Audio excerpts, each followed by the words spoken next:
Hello guys, welcome to the C consuls learning classes. So आज आ गए हैं अपने लेक्चर नंबर 3 पे ऑफ स्ट्रेटेजिक रेवेन्यू मैनेजमेंट, जो हमारा चैप्टर नंबर 6 है आपका set B S P M का। देखिए, लास्ट लेक्चर में मैंने आपको जितने भी आपके इलस्ट्रेशन थे वो करा दिए थे। अब बढ़ते हैं अपने प्रैक्टिकल क्वेश्चंस की तरफ। So let's begin. देखिए, फर्स्ट क्वेश्चन आता है अपना टेस्ट योर नॉलेज का।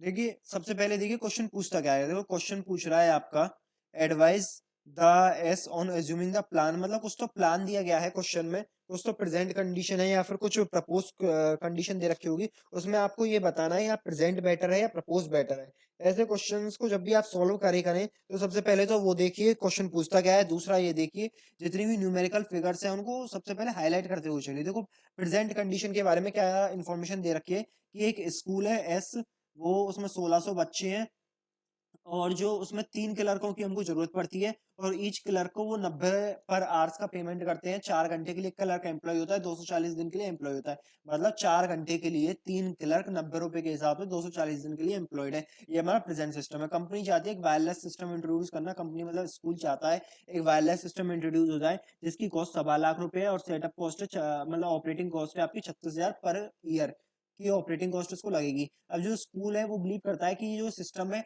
इस सिस्टम को केवल एक क्लर्क ही मैनेज कर सकता है। मतलब जो 2 क्लर्क की सैलरी है वो सेविंग हो जाएगी उसकी। अब वो पूछ रहा है कि आप एनालाइज करके बताइए प्लान को, क्या ये प्लान हमारे लिए अच्छा होगा, WCMS का वायरलेस का जो प्लान है वो अच्छा होगा या नहीं होगा। देखो, इस क्वेश्चन को करने के लिए सबसे पहले एक पेज इंसर्ट किया, फिर क्या करते हैं हम देखिए।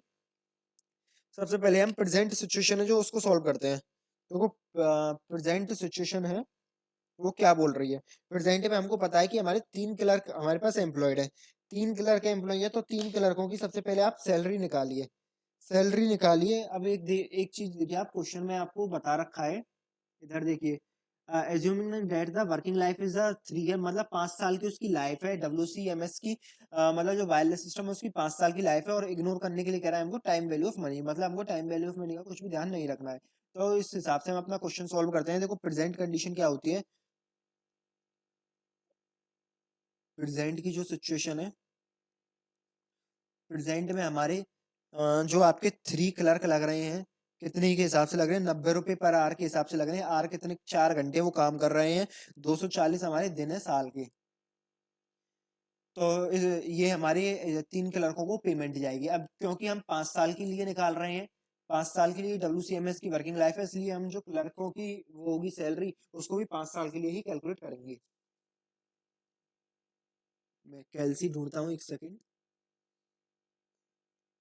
कैलसी मिल गया। अब आप सभी कैलकुलेट करें इसको। 3 × 90 × 4 × 240 जब आप करेंगे, इंटू करेंगे 5,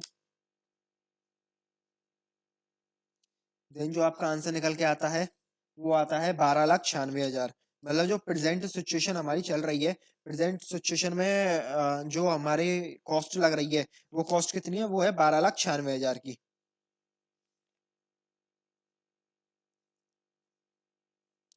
प्रेजेंट का सिचुएशन में हमारी कॉस्ट क्या निकल के आई, 12,96,000 की। प्रपोज क्या है, प्रपोज कह रहा है कि WCMS इंट्रोड्यूस करने की।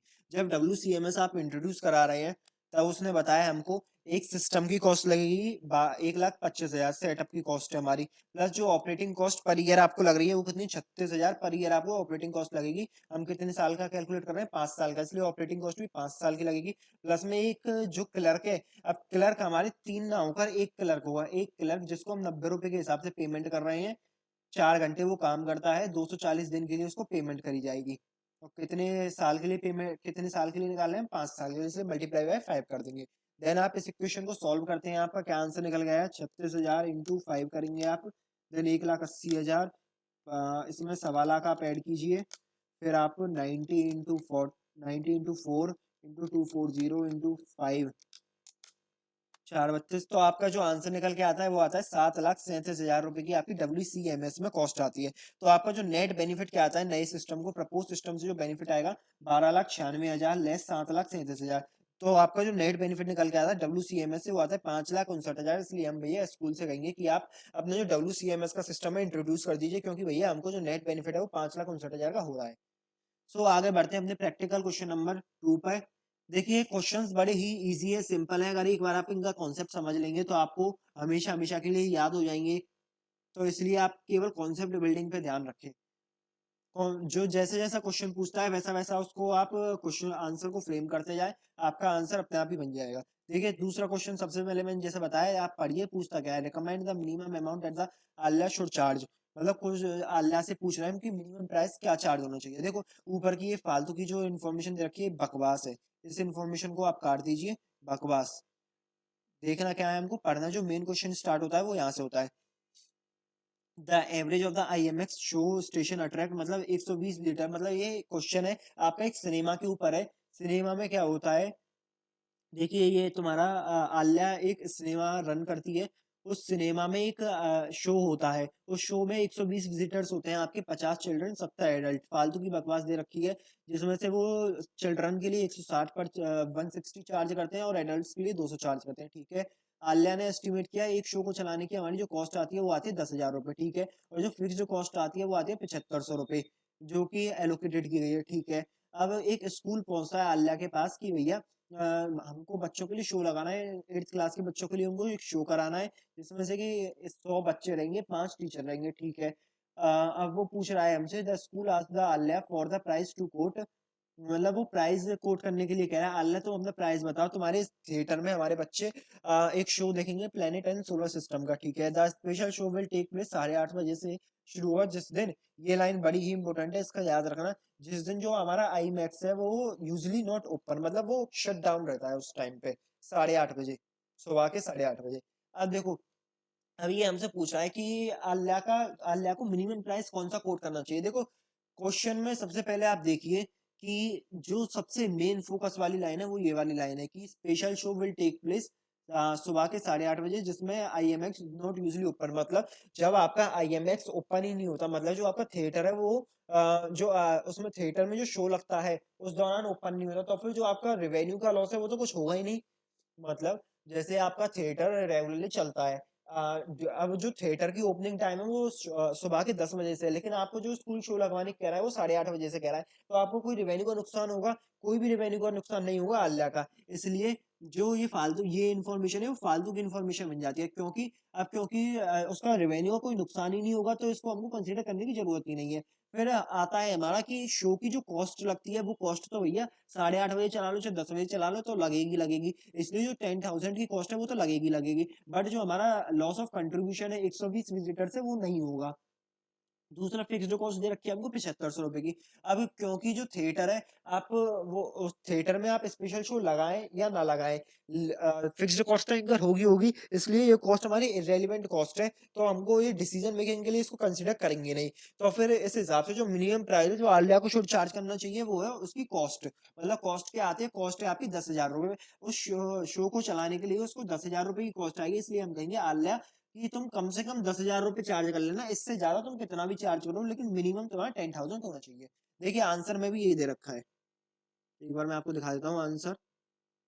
देखो WCMS वाले का आंसर मैंने आपको बताया था, 5,59,000 है। एक सेकेंड,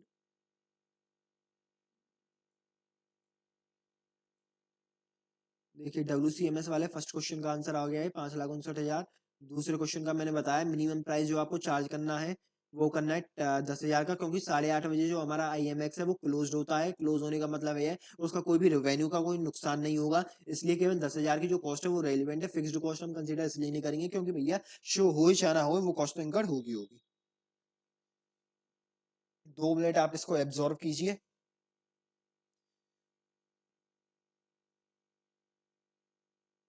सो चलते हैं फिर अपने नेक्स्ट क्वेश्चन की तरफ, क्वेश्चन नंबर 3 की तरफ।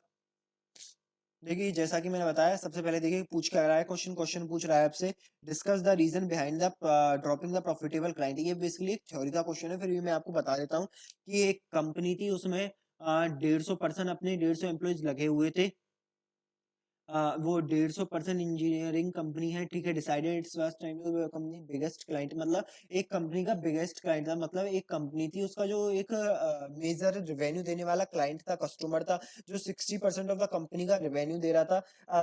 वो कंपनी को रेवेन्यू दे रहा था, बट जो कंपनी के एम्प्लॉयज थे वो उससे सेटिस्फाई नहीं थे, क्योंकि वो उनको परेशान करता था। We can't be a great place to work without the employees, so the client was bullying my employees, मतलब जो कंपनी है उसके एम्प्लॉयज को वो क्लाइंट बुली करता था, मतलब परेशान करता था उन एम्प्लॉयज को। अब कंपनी ने क्या किया, कंपनी ने डिसीजन लिया कि जो वो क्लाइंट है उस क्लाइंट को सर्व नहीं करेगी। बेसिकली जो कस्टमर है, जो 60% of the revenue of the company है, वो उसको छोड़ने की बात कर रही है। अब वो पूछता है कि रीजन क्या होंगे इसके बैंड की, जो हमारी ऑटोनोमेशन लिमिटेड कंपनी है वो अपने बिगेस्ट क्लाइंट को जो मेजर रेवेन्यू दे रहा है 60% का, उसको छोड़ने की बात कर रही है। देखो थ्योरेटिकल क्वेश्चन है, एसपीएम के लिए रेलिवेंट नहीं है, पहले ही बता दे रहा हूँ, तो फिर भी मैं आपको बता रहा हूँ। देखो रीजन क्या हो सकते हैं, आप अपने मन से ही समझ सकते हैं कि रीजन ये होगा कि लॉन्ग टर्म में उसको परेशानियां होंगी कि अभी वो कंपनी के एम्प्लॉय को बुली कर रहा है, तो फिर एम्प्लॉय सारे छोड़कर चले जाएंगे कंपनी को। इसलिए ये एक रीजन हो सकता है कि जो कंपनी है वो अपना जो मेजर रेवेन्यू देने वाला क्लाइंट है उसको छोड़ने के लिए तैयार है। Not too much important, not very very less important question.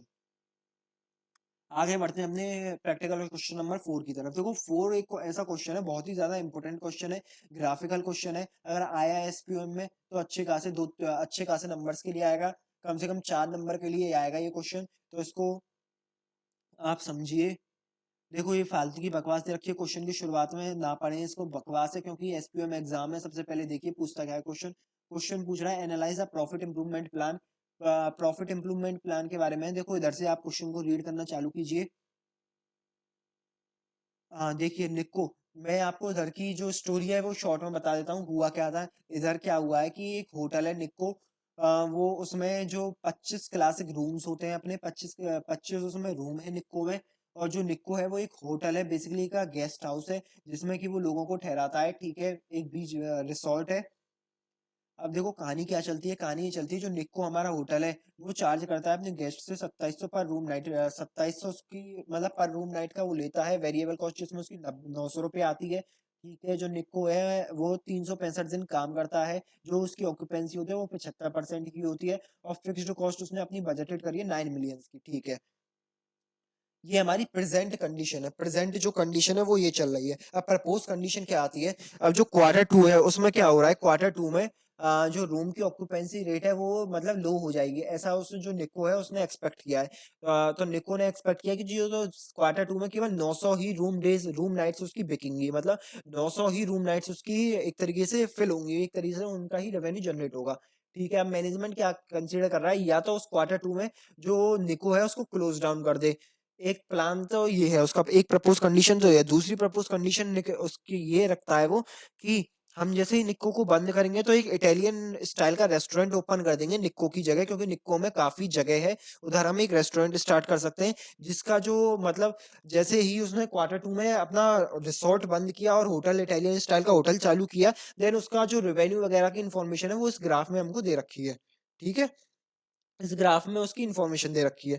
सबसे पहले हम बात करते हैं प्रेजेंट कंडीशन। देखो प्रेजेंट कंडीशन में क्या हो रहा है, प्रेजेंट कंडीशन में ये हो रहा है, जो निको है वो अपने 25 उसके पास रूम है, तो सबसे पहले निकालते हैं प्रेजेंट। अगर हम चलते हैं तो हमारा कितना रेवेन्यू जनरेट होता है, 25 हमारे रूम्स है, और 25 रूम्स होने के बाद कितने साल के 365 दिन जो हमारा निको है वो चलता है, और कितने परसेंट ऑक्यूपेंसी रहती है, 75% की उसमें ऑक्यूपेंसी रहती है।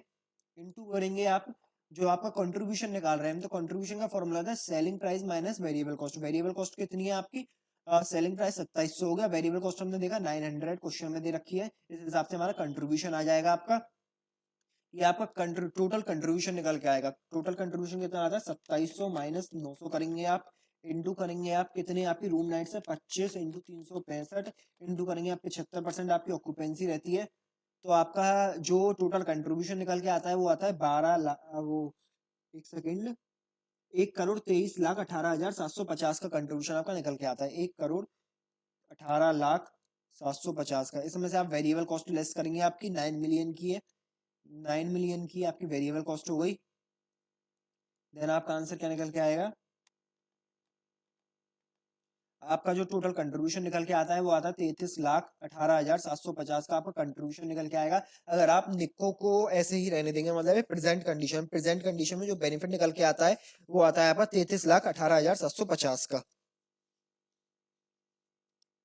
अब बात करते हैं हम कि जो क्वार्टर 2 में है उसको निक्को को हम शट डाउन कर दें, मतलब क्वार्टर 2 में हम चाह रहे हैं कि जो निक्को है वो अपना बंद हो जाए।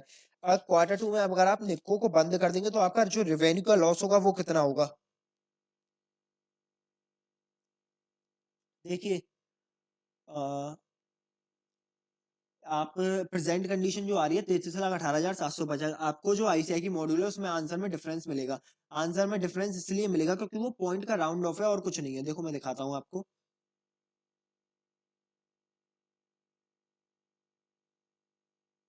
देखिए जो इन्होंने अपना कंट्रीब्यूशन निकाला है वो निकाला है 33,19,200 और हमने निकाला है 33,18,750। ऐसा इसलिए आ रहा है आपका क्योंकि देखिए इधर इन्होंने राउंड ऑफ कर दिया है, जो अपने रूम्स ऑक्यूपेंसी है उन्होंने राउंड ऑफ कर दिया है। हमने क्या लिया है 68, हमने लिया है 25 इंटू 365 इंटू 75%, हमने लिया है 6843.75। इन्होंने उसको राउंड ऑफ करके क्या कर दिया 6844 कर दिया, इसलिए वो डिफरेंस आ रहा है। इसलिए इस डिफरेंस पे ध्यान ना दें। इन्होंने राउंड ऑफ करके 6844 रूम डेज ले लिया और हमने निकाले थे 6843.75 रूम डेज। ठीक है, तो ये राउंड ऑफ का डिफरेंस है और कुछ डिफरेंस नहीं है, इसमें इतना घबराए ना। ठीक है, फिर आगे बढ़ते हैं हम। अगर हम निक्को को शट डाउन कर दें ड्यूरिंग द क्वार्टर 2 में, अगर भैया आप निक्को को शट डाउन कर देंगे तो हमने देखा था आपकी दूसरे क्वार्टर में 900 रूम्स की ऑक्यूपेंसी है। ठीक है, 900 रूम की ऑक्यूपेंसी का आपका कंट्रीब्यूशन का लॉस होगा 2700 माइनस 900 करेंगे आप, तो आपका जो कंट्रीब्यूशन है का लॉस होगा वो होगा 16,20,000 का। मेरी एक चीज समझ में नहीं आती, आईसीआई जगह जगह पे इन राउंड ऑफ को कर देती है, तो इस वजह से जो हमारा आंसर होता है उसमें थोड़ी थोड़ी डिफरेंसेज आ जाते हैं। तो इन डिफरेंसेस को इतना सीरियसली ना ले, क्योंकि जो राउंड ऑफ का डिफरेंस है रूम डेज वाला, और कुछ डिफरेंस नहीं है।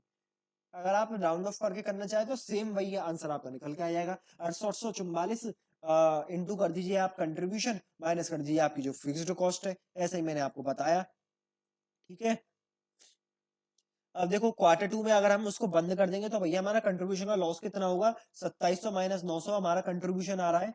2700 माइनस 900 करते हैं आपका, तो 1800 रुपए का कंट्रीब्यूशन का लॉस होगा। कितने 900 रूम डेज के लिए वो ऑक्यूपेंसी होगी, तो इसलिए हमारा 16,20,000 का कंट्रीब्यूशन का लॉस हो जाएगा। देखिए क्वेश्चन में बता, देखो इधर दे रखा है आपका क्वार्टर 2 में अगर आप ये बंद कर देते हैं तो इनको 900 रुपए का लॉस होता है, ये दे रखा है आपका।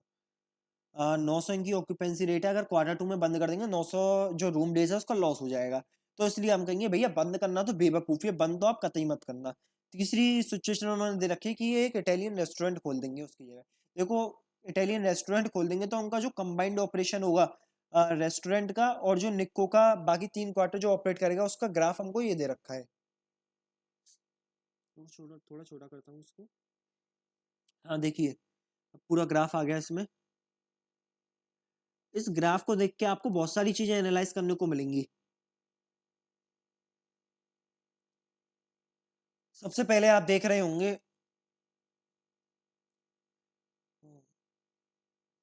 सॉरी, देखिए ग्राफ को देख के काफी चीजें एनालाइज करने को मिलेंगी। सबसे पहले आप देख रहे हैं जैसे कि हमने इटालियन रेस्टोरेंट खोला तो हमारी फिक्स्ड कॉस्ट है वो 12 लाख की हो गई, नौ नौ मतलब 12 मिलियन की हो गई। पहले हमारी ये 9 मिलियन की फिक्स्ड कॉस्ट थी, ऊपर देखिए आप 9 मिलियन की हमको फिक्स्ड कॉस्ट दे रखी थी 9 मिलियन की, लेकिन जैसे ही हमने इटालियन रेस्टोरेंट खोला वैसे ये 12 मिलियन की कॉस्ट हो गई, फिक्स्ड कॉस्ट में इंक्रीमेंट हो गया।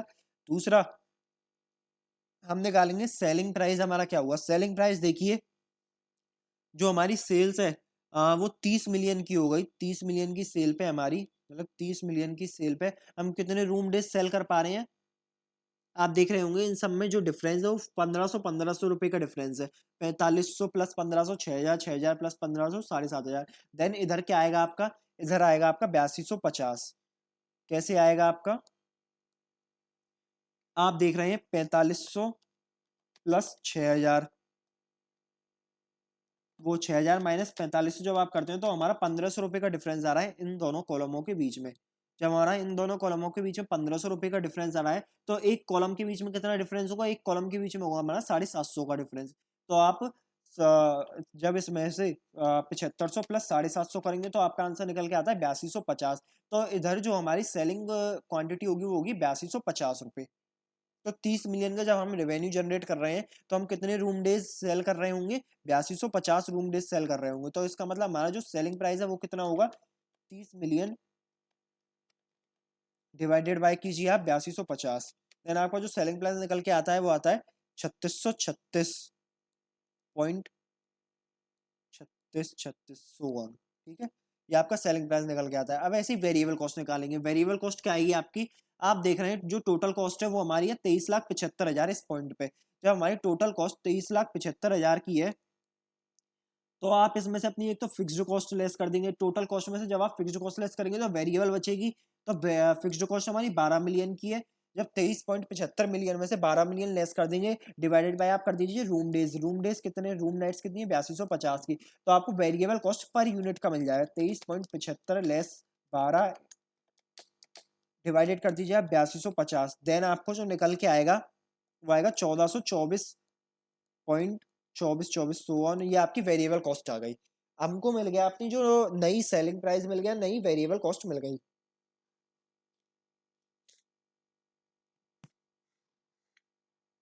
जब आपको नई सेलिंग प्राइस मिल गई, नई वेरिएबल कॉस्ट मिल गई, तो आप क्या नया कंट्रीब्यूशन भी निकाल सकते हैं? बिल्कुल निकाल सकते हैं। जो हमारा कंट्रीब्यूशन का फॉर्मूला होता है वो होता है selling price minus variable cost. 3636 में से आप 1424 में लेस करेंगे तो आपका जो वेरिएबल कॉस्ट निकल के आएगी, मतलब जो आपका कंट्रीब्यूशन निकल के आएगा वो आएगा आपका 2212.1212 सो ऑन। ये आपका कंट्रीब्यूशन निकल के आ जाएगा। जब ये कंट्रीब्यूशन आपका निकल के आ गया, आप कंट्रीब्यूशन को अपनी जो कंट्रीब्यूशन है अब उसको अपनी बजटेड यूनिट से, मतलब जितना रूम डेज आप सेल कर सकते हैं, जितनी आपकी कैपेबिलिटी है उससे मल्टीप्लाई कर देंगे तो आपको क्या एक्चुअल कंट्रीब्यूशन मिल जाएगा? बिल्कुल मिल जाएगा। अब बात आती है बजटेड रूम नाइट्स की। हमको पता ही नहीं है कितना है, क्वेश्चन में हमको गिवन ही नहीं है कहीं। तो इसके लिए देखिए आप इधर ग्राफ में आप नोटिस कर रहे होंगे जो 7310 आपको बता रखा है, ये 7310 ये हमको एज्यूम करना पड़ेगा कि हमारी ये बजटेड रूम नाइट्स है। मतलब जो नंबर ऑफ ऑक्यूपाइड रूम्स है, आपको जो 7310 दे रखा है, ये हम मानेंगे कि 7310 ऐसे रूम्स है जो हमारे ड्यूरिंग द ईयर ऑक्यूपाइड रहेंगे। एक तरीके से हम जो बजटेड ऑक्यूपेंसी है उसको एज्यूम कर रहे हैं। मैं पहले ही बता के चल रहा हूँ, देखो क्वेश्चन में एज्यूम किया है क्योंकि कोई भी इन्फॉर्मेशन हमको गिवन नहीं है। ग्राफ में एक अलग से पॉइंट बताने का मतलब यही है कि हमारे बजटेड रूम नाइट्स है। मल्टीप्लाई करेंगे आप 7310 से, देन आपका जो कंट्रीब्यूशन निकल के आता है वो आता है आपका 1,61,70,606 रुपए का। माइनस कर देंगे आप इसमें से आपकी जो फिक्स्ड कॉस्ट है। फिक्स्ड कॉस्ट हमको पता है 12 मिलियन की हमारी फिक्स्ड कॉस्ट है। तो जो आपका रेवेन्यू निकल के आता है वो टोटल प्रॉफिट कितना निकल के आएगा आपका? प्रॉफिट आपका निकल के आएगा इसमें, प्रॉफिट निकल के आता है आपका 41,70,606 रुपए का। और जबकि हम देख रहे थे, जब हम इस इटालियन स्टाइल रेस्टोरेंट को कंटिन्यू नहीं करते तो हमारा जो प्रॉफिट निकल के आता है वो 13,18,000 कुछ का निकल के आ रहा है। और जब हम अपने इटालियन स्टाइल रेस्टोरेंट को स्टार्ट कर देते हैं, जो हमारा कंट्रीब्यूशन निकल के आता है वो कितना निकल रहा आता है? 41,70,606 रुपए का। इसलिए हम कहेंगे कि भैया आप इटालियन स्टाइल रेस्टोरेंट स्टार्ट कीजिए, क्योंकि जो आपका प्रॉफिट है वो आपका उससे बढ़ रहा है इटालियन स्टाइल रेस्टोरेंट स्टार्ट करने से। इसलिए हम कहते हैं भैया आप अपना रेस्टोरेंट स्टार्ट कीजिए। तो जो आपका बेटर ऑप्शन है, बेटर ऑप्शन कौन सा रहेगा? बेटर ऑप्शन आपका, या दो ऑप्शन आपको दिए, या तो आप निको को बंद कर दें या फिर निको की जगह इटालियन स्टाइल रेस्टोरेंट स्टार्ट कर दें। तो भैया हम कहेंगे साफ साफ कि तुम अपना जो निको को बंद करने का ऑप्शन तो सरासर बकवास है। और जो आपको निको में इटालियन स्टाइल रेस्टोरेंट खोलना है वो ऑप्शन आपका सबसे बेस्ट है। इसलिए आप उसमें एक इटालियन स्टाइल रेस्टोरेंट ओपन कर दीजिए, क्योंकि हमारा जो प्रॉफिट है वो उससे इंक्रीज हो रहा है। देखिए यही सारी चीजें आपके आईसीआई मॉड्यूल में अपनी लैंग्वेज में लिखी गई है, जो कि काफी टिपिकल होती है समझने में, इसलिए मैंने आपको थोड़ा इजी करके बताया।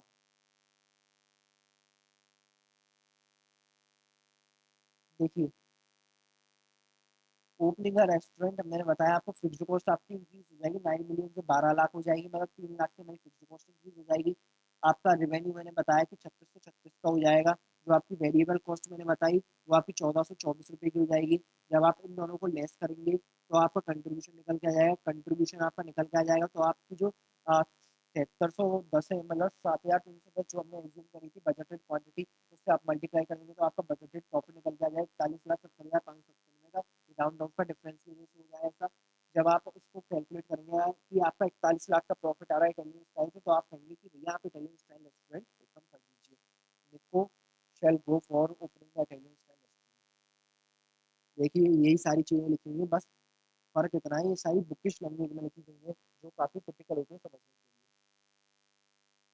तो 2 मिनट आप पॉज लीजिए, इन सारी चीजों को इन सारी जो भी 4 मैंने क्वेश्चन आपको समझाए इनको आप एब्जॉर्ब कीजिए। हाँ तो देखो थोड़ी सी मैं आपसे बात करना चाहता हूँ।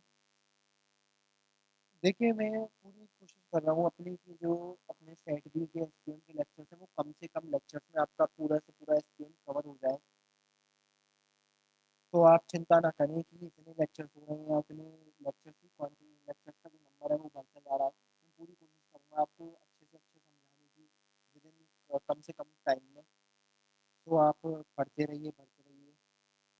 चलते हैं अपने नेक्स्ट क्वेश्चन की तरफ। क्वेश्चन नंबर 5 की तरफ। देखिए 5 एक ऐसा क्वेश्चन है। आप इसके ऊपर लिख लीजिए must revise before exam. Must revise करके जाना है आपको। ये एलएमआर आपका क्वेश्चन है, लास्ट मिनट रिवीजन का क्वेश्चन है। देखते हैं क्वेश्चन क्या पूछता है हमसे। देखो क्वेश्चन पूछ रहा है हमसे कि आप बताइए whether the optimum plant capacity to install, मतलब कुछ तो ऑप्टिमम प्लांट कैपेसिटी की बात करी गई है और हमसे पूछा है क्या जो वो है कंपनी है उसको ऑप्टिमम कैपेसिटी पे जाना चाहिए या नहीं जाना चाहिए। देखो ये फालतू की बकवास इन्फॉर्मेशन है, फिर भी देख लेते हैं एक बार। एक चाइना बेस्ड कंपनी जो टैबलेट बनाना चाहती है, जो टैबलेट की कॉस्ट 5 लाख रुपए लगती है। 5 लाख क्या है आपकी डेवलपमेंट कॉस्ट है। डेवलपमेंट कॉस्ट आपको पता है, डेवलपमेंट कॉस्ट हमारी सन कॉस्ट होती है, इसको इसलिए हम इसमें कंसिडर नहीं करेंगे।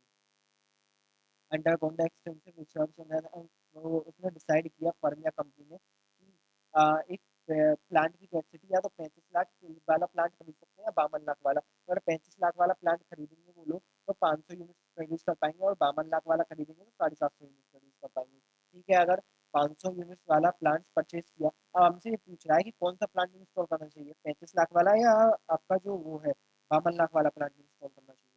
तो दोनों में हम निकालेंगे कि जो हमारा प्रॉफिट जिस भी प्लांट में सबसे ज्यादा हुआ उसी प्लांट में इंस्टॉल कर लेना आप।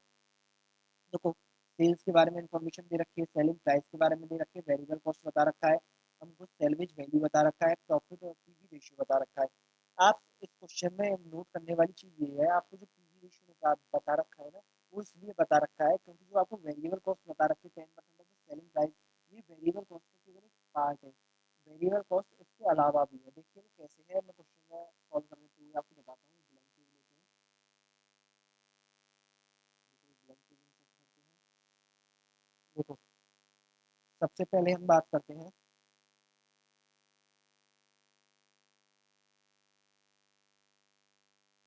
अपनी उसकी वेरिएबल कॉस्ट के बारे में। वेरिएबल कॉस्ट हमको आइडेंटिफाई करनी है। देखो वेरिएबल कॉस्ट कितनी है, क्वेश्चन में हमको कोई भी क्लैरिटी नहीं दे रखी, केवल हमको पीवी रेशियो के बारे में बता रखा है। जब हम अपनी वो 500 यूनिट वाली कैपेसिटी पे ऑपरेट कर रहे थे, 500 यूनिट वाली कैपेसिटी में हम ऑपरेट कर रहे थे, एक सेकंड में जरा क्वेश्चन खोल लेता हूँ। जब हम 500 यूनिट वाली कैपेसिटी अपना ऑपरेट कर रहे थे तो हमने देखा जो हमारा सेलिंग प्राइस है वो कितना है। सेलिंग प्राइस है हमारा, वो बता रखा है हमको 7000, जो 79,600 का सेलिंग प्राइस है पर यूनिट का। लेस कर देंगे आप इसमें से वेरिएबल कॉस्ट। देखो वेरिएबल कॉस्ट क्योंकि दो टुकड़ों में है, इसमें वन पार्ट वन और पार्ट टू। पार्ट वन हमको बता रखा है, पार्ट वन कितना है आपका 10% ऑफ द सेलिंग प्राइस, मतलब 7960 की पार्ट वन है। पार्ट टू हमको आइडेंटिफाई करना है। कॉन्ट्रीब्यूशन आ जाएगा इधर आपका। कॉन्ट्रीब्यूशन के बारे में क्या इन्फॉर्मेशन दे रखी है कि जो हमारा पीवी रेशियो 40% है। पीवी रेशियो का मतलब क्या होता है, जब आप सेल्स को 79,600 को पीवी रेशियो से जब आप मल्टीप्लाई करते हैं देन आपका कॉन्ट्रीब्यूशन निकल के आ जाएगा। जब आप 79,600 इंटू 40% करेंगे देन आपका जो कंट्रीब्यूशन निकल के आता है वो आता है 31,840 का। तो आप देख रहे हैं कि जब आप 79,600 में से 7960 लेस करते हैं तो आपका आता है 71,640। और जबकि एक्चुअल में कंट्रीब्यूशन है 31,840, मतलब जो बीच का डिफरेंस है, जो एक्स अमाउंट है वो अभी मिसिंग है। एक्स अमाउंट जो होगी हमारी वो कितनी होगी, वो होगी हमारी आप 31,840, 71,640 में से आप जब 31,840 लेस करते हैं तो आपका जो एक्स की वैल्यू है वो मिल जाएगी। मतलब जो एक्स की वैल्यू है वो कितनी है, 39,800। मतलब ये एक ऐसी वेरिएबल कॉस्ट थी जो छुपी हुई कॉस्ट थी, क्वेश्चन में हमको क्लियरली बताया नहीं था, लेकिन ये वेरिएबल कॉस्ट एग्जिस्ट करती थी, 39,800 की।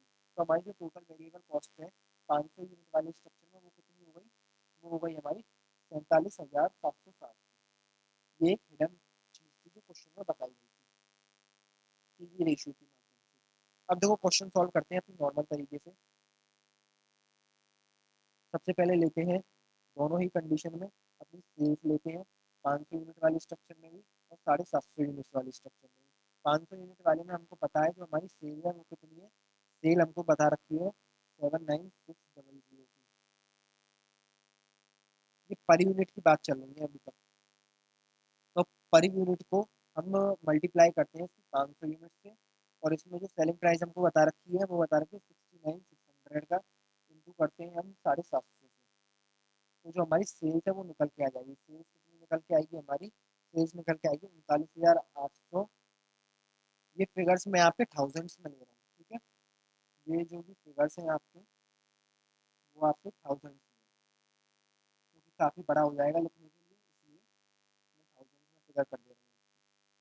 जो आप इसको करेंगे 69,600 इंटू 750 और 52,200, क्योंकि थाउजेंड्स में फिगर है, 3 जीरो में लिखूंगा। माइनस करते हैं वेरिएबल कॉस्ट को। वेरिएबल कॉस्ट कितनी होगी अपनी, अभी देखा हमने वेरिएबल कॉस्ट के बारे में। वेरिएबल कॉस्ट के बारे में हमने देखा, जो आपकी वेरिएबल कॉस्ट की देखिए इधर 39,800 की एक है, और 10% वाली अलग दे रखी है आपको। 39,800, 39,800 इंटू कर देंगे आप। ये वेरिएबल कॉस्ट है जो वेरिएबल मैन्युफैक्चरिंग कॉस्ट हमने आइडेंटिफाई करी थी अभी। मल्टीप्लाई बाय 500 कर देंगे, इधर कर देंगे वही वेरिएबल मैन्युफैक्चरिंग कॉस्ट इंटू कर देंगे 750 से।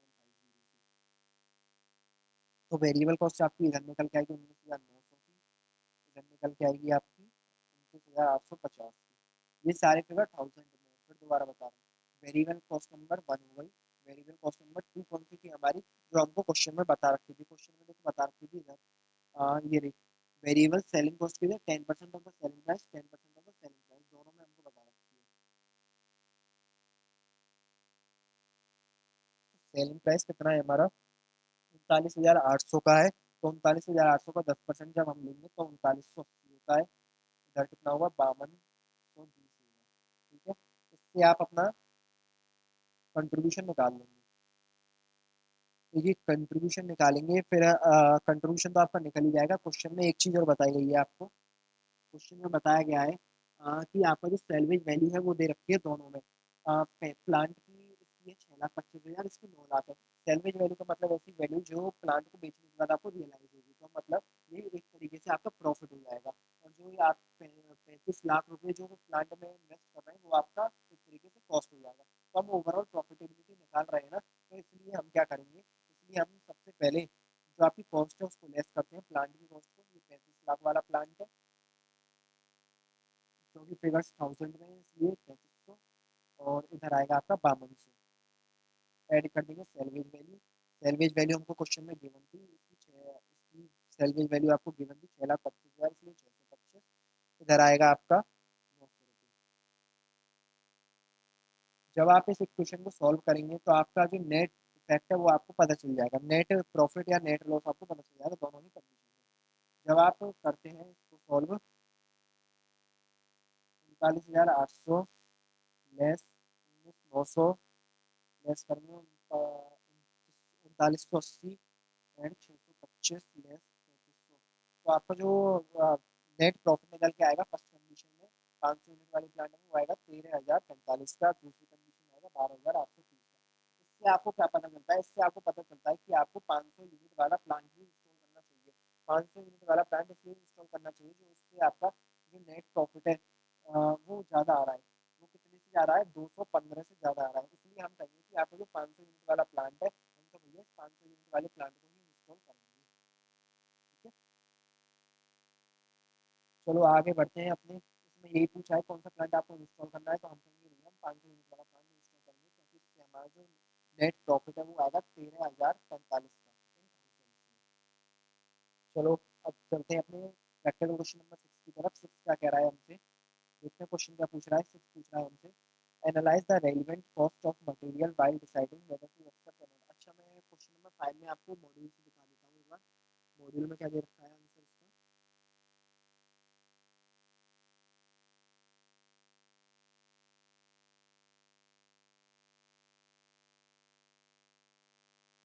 देखिए मॉड्यूल में भी आपका वही आंसर दे रखा है। पहले मैंने मैन्युफैक्चरिंग कॉस्ट निकाली, वेरिएबल कॉस्ट जो मैंने आपको अदर वेरिएबल कॉस्ट बताई।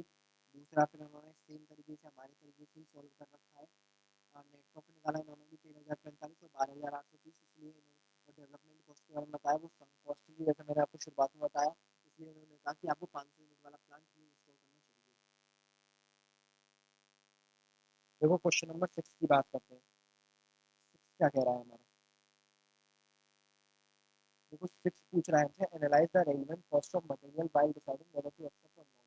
मतलब ये वही है मटेरियल कॉस्ट वाला क्वेश्चन है, जिसमें हम मैंने आपको पहले बता मैं आपको ऐसा क्वेश्चन करा भी चुका हूँ, जिसमें मैंने आपको बताया था कि मटेरियल की कॉस्ट आप कब कब इंक्लूड करेंगे और कब कब इंक्लूड नहीं करेंगे। देखिए क्वेश्चन पढ़ते हैं। एक वो कलर पेंट में एक ऑर्डर रिसीव किया है 200 kgs of powder of dye का, जिसके लिए फॉरेन मटेरियल्स हमारे लगेंगे। अब हमको बताना है कि मटेरियल, ये जो मटेरियल है तो इनकी कितनी कितनी कॉस्ट हमारी इंक्लूड की जाएगी। तो देखिए जब मटेरियल ए लगेगा तो मटेरियल ए के बारे में नीचे कोई इन्फॉर्मेशन नहीं है, मटेरियल ए में दे रखा है हमको कि इन्वेंट्री में इसकी 0 यूनिट है, मतलब ये हमको फ्रेश परचेज करके लाना पड़ेगा मार्केट से। मार्केट से जब हम इसको परचेज करेंगे तो 2000 इंटू कितने पे परचेज करेंगे, जो हमारी रिप्लेसमेंट कॉस्ट है उससे हम इसको परचेज करेंगे, तो हमारी जो मटेरियल ए है उसकी कॉस्ट कितनी होगी, 16,000। जो मटेरियल ए है उसको इंक्लूड करने की कॉस्ट होगी हमारी 16,000। दूसरा हम बात करते हैं मटेरियल बी की। मटेरियल बी के बारे में इन्फॉर्मेशन दे रखी है कि ये रेगुलरली यूज वाला मटेरियल है, सारी टाइप्स ऑफ डाई में प्रोड्यूस होता है, के बाद मतलब ये बी के बारे में दे रखा है, ये जो मटेरियल है ये इनके रेगुलर यूज में आता है, इसलिए जो रेगुलर यूज में आता है और किसी भी और डाई को प्रोड्यूस करने के लिए यूज किया जा सकता है। तो जब हमने देखा था कि आपका जो मटेरियल परफेक्ट सब्स्टिट्यूट होता है या फिर किसी भी और प्रोडक्ट के लिए यूज किया जा सकता है, तो आप उस मटेरियल की क्वांटिटीज को किस पे लेंगे, जैसे 1200 यूनिट आपकी इन्वेंट्री में है तो आप इसको किस पे लेंगे, रिप्लेसमेंट कॉस्ट पे लेंगे, क्योंकि जो ये मटेरियल है आपका ये सब्स्टिट्यूट है, मतलब किसी और प्रोडक्ट को मैन्युफैक्चर करने में भी आपका ये मदद आ सकता है, मतलब किसी और प्रोडक्ट को भी मैन्युफैक्चर किया जा सकता है, इसलिए हम इसको रिप्लेसमेंट कॉस्ट पे लेंगे। बाकी जो आपकी बची हुई 1800 यूनिट है वो तो भैया फ्रेश परचेज करके लानी पड़ेंगी, इसलिए उनको हम रिप्लेसमेंट कॉस्ट पर ही लेंगे। तो इसकी वैल्यू क्या होगी हमारी बी की, बी को परचेज करके लाएंगे हम 30,000 रुपये में। अब बात आती है मटेरियल सी की और डी की। देखो सी के बारे में दे रखा है कि जो सी और डी है अपनी क्वांटिटी से एक्सेस है, ठीक है। जो मटेरियल सी है उसका कोई भी यूज नहीं है, केवल सिर्फ स्पेशल ऑर्डर के लिए। मतलब क्या है, अगर सी इस ऑर्डर में यूज किया जाएगा तो ठीक है, नहीं तो हमको ये जो सी है मटेरियल की इसको डिस्पोज ऑफ करना पड़ेगा। तो फिर इसकी जो हम कॉस्ट लेंगे मटेरियल सी की, 1400 यूनिट तो हमारे पास अवेलेबल है ही। तो अगर हम इसको स्पेशल ऑर्डर में यूज नहीं करेंगे तो ये जो 1400 यूनिट है हमको ये डिस्पोज ऑफ करनी पड़ेगी। डिस्पोज किस वैल्यू पे करते हैं हम, रियलाइजेबल वैल्यू पे। तो 1400 इंटू 9 प्लस में जो बची हुई हमारी 600 यूनिट है, जो बची हुई 600 यूनिट है वो तो हमको खरीद के ही लानी पड़ेगी। वो खरीद के लाएंगे हम कितने, 14 रुपए पे। तो इसकी जो कॉस्ट बनेगी वो कितनी आएगी, 1400 इंटू 9 प्लस 600 इंटू 14। देन जो आपकी मटेरियल सी है उसकी कॉस्ट कितनी आती है, 21,000 रुपये। अब मटेरियल डी की बात करते हैं। देखो मटेरियल डी में बताया हमको कि मटेरियल डी है, material D can be use as a substitute for material Z, मतलब जेड की 700 यूनिट के लिए सब्स्टिट्यूट यूज किया जा सकता है, जिसकी कॉस्ट 11 पर यूनिट है। मतलब जो मटेरियल डी है उसकी दो चीज बनती है, मटेरियल डी को या तो आप डिस्पोज करेंगे उस मटेरियल डी को। अगर आप मटेरियल डी को डिस्पोज करते हैं, उसकी 500 यूनिट हमारे पास है, अगर आप उसको डिस्पोज करेंगे तो किस वैल्यू पे करेंगे, रियलाइजेबल वैल्यू। रियलाइजेबल वैल्यू कितनी दे रखी है हमको, रियलाइजेबल वैल्यू 12 बता रखी है। या तो आप 500 यूनिट को 12 पे डिस्पोज ऑफ कर देंगे, या फिर उन्हें 500 यूनिट को आप मटेरियल जेड की जो 700 यूनिट है उसकी जगह यूज कर लेंगे, मतलब 700 इंटू 11 इतने की हमारी सेविंग हो जाएगी। तो हमारा जो दोनों कॉस्ट आती है वो कितनी होगी, 7700 आएगी, इसमें 6,000। तो जो हम अपॉर्चुनिटी कॉस्ट लेंगे, हम अपॉर्चुनिटी कॉस्ट निकाल रहे हैं ना, तो अपॉर्चुनिटी कॉस्ट ऑलवेज हायर ली जाती है। मतलब क्या है कि जो आप नई स्पेशल जॉब ले रहे हैं तो उसमें जो अपॉर्चुनिटी कॉस्ट आप लेंगे वो 7700 वाली लेंगे, क्योंकि जो अपॉर्चुनिटी कॉस्ट का कॉन्सेप्ट है वो कहता है कि आपको बेस्ट पॉसिबल अल्टरनेटिव की कॉस्ट लेंगे। या तो आप उसको मटेरियल डी को डिस्पोज करते, या फिर आप उसको सब्सिट्यूट की तरह यूज करते। आप सब्सिट्यूट की तरह यूज करते तो वो 7700 रुपये का बिकता, तो इसलिए हम बेस्ट पॉसिबल सब्सिट्यूट की कॉस्ट लेंगे। तो इस हिसाब से जो हमारी total cost of special job है वो कितनी होगी, 16,000 प्लस 30,000 प्लस 21,000 प्लस 7700। और स्पेशल जॉब की जो कॉस्ट होगी हमारी वो कितनी होगी, 74,700। 74,700। देखिए उसमें से दिखाई था मॉड्यूल में से।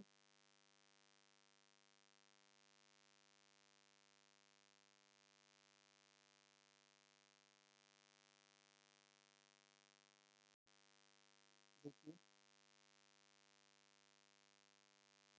74,700, ये मैंने आपको निकाल के बताया कि जो आपकी स्पेशल जॉब की स्पेशल ऑर्डर की जो कॉस्ट होगी वो होगी 74,700 रुपये। ठीक है, अब चलते हैं अपने क्वेश्चन नंबर क्वेश्चन नंबर 7 की तरफ। सर काफ़ी ईज़ी क्वेश्चंस है, केवल आपको थोड़ा-सा अपना लॉजिक लगाना है, लॉजिक लगाने के साथ आपके सारे क्वेश्चन सॉल्व हो जाएँगे आसानी से। तो क्वेश्चन नंबर 7 किस बात में बात करता है?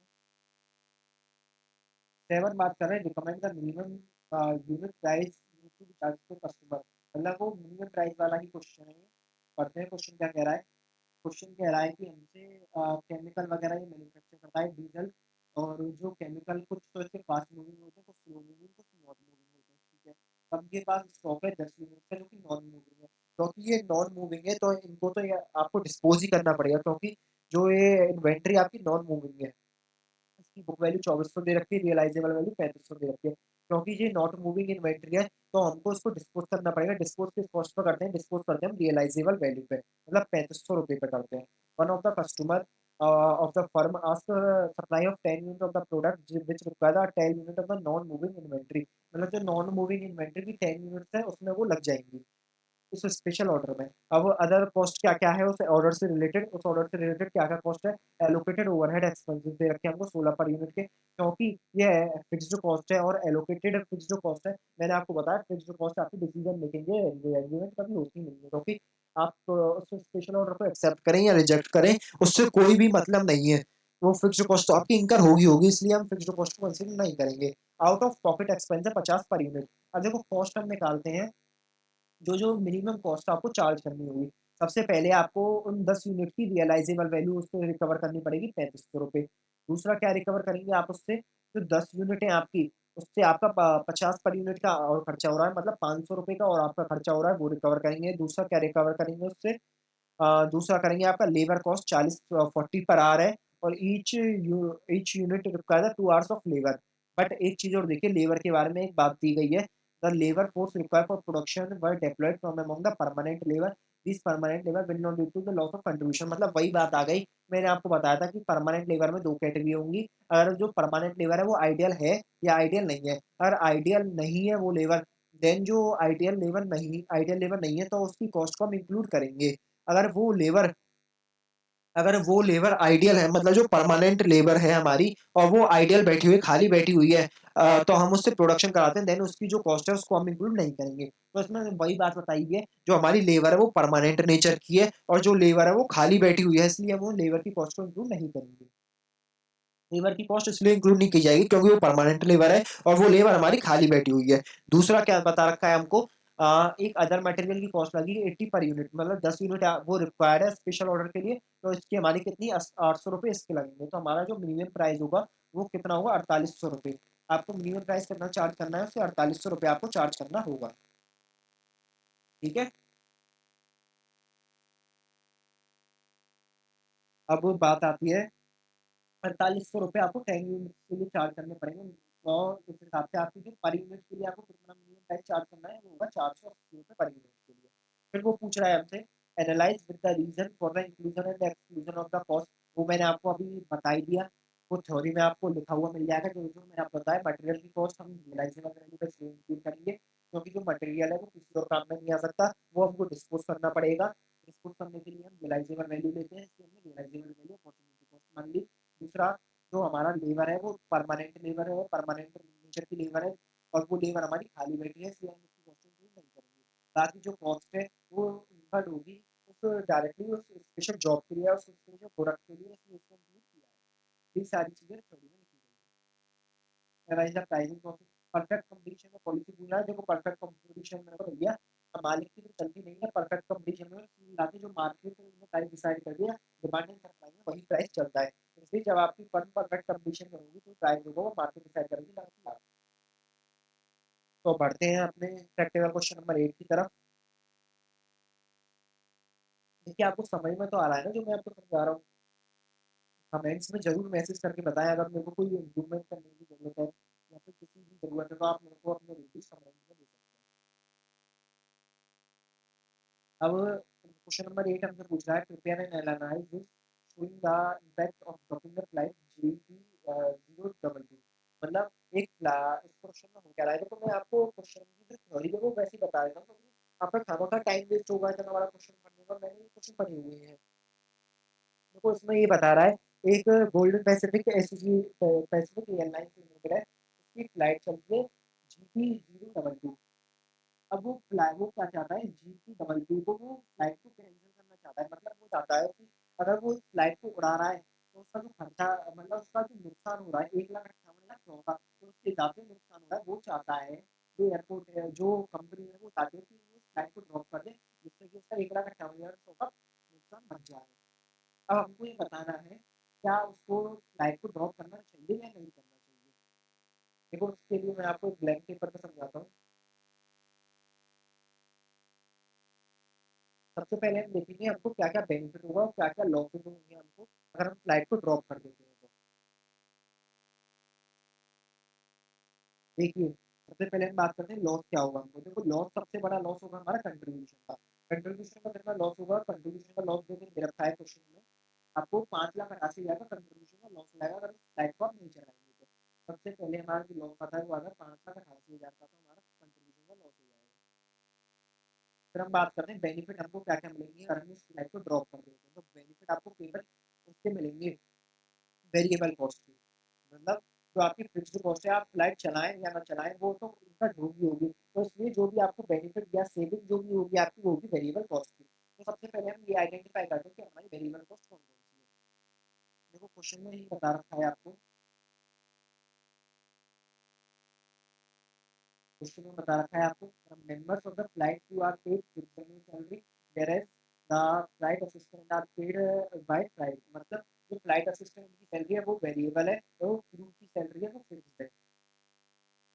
सबसे पहले आइडेंटिफाई करते हैं वेरिएबल कौन सी है, फिक्स्ड कौन सी है। क्योंकि हमको बताइए फिक्स्ड नेचर की सैलरी है, असिस्टेंट की हमको बताइए वेरिएबल नेचर की सैलरी है।